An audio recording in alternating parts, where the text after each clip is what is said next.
থালাপতি বিজয় দক্ষিণী চলচ্চিত্রের সুপারস্টার।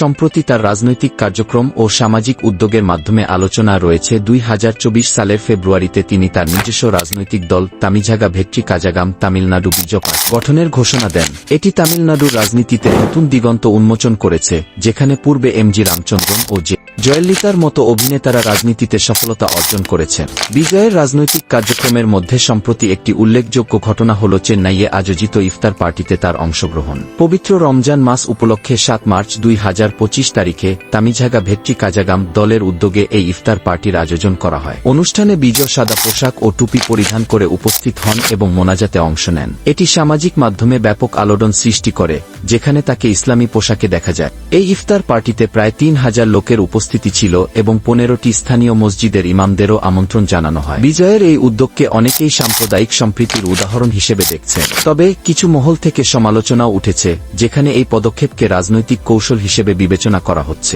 রাজনৈতিক ময়দানে বিজয়ের এই পদক্ষেপগুলি তামিলনাড়ুর জনগণের মধ্যে মিশ্র প্রতিক্রিয়া সৃষ্টি করেছে। তার ভক্তরা এই উদ্যোগকে স্বাগত জানালেও বিরোধীরা এটিকে রাজনৈতিক স্বার্থসিদ্ধির প্রচেষ্টা হিসেবে দেখছেন।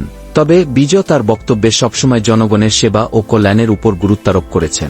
সাম্প্রতিক সময়ে বিজয়ের এই ধরনের সামাজিক ও রাজনৈতিক কার্যক্রম তামিলনাড়ুর রাজনীতিতে নতুন মাত্রা যুক্ত করেছে। তার ভবিষ্যৎ পদক্ষেপগুলি রাজ্যের রাজনৈতিক প্রেক্ষাপটে কী প্রভাব ফেলে তা সময়ই বলে দেবে।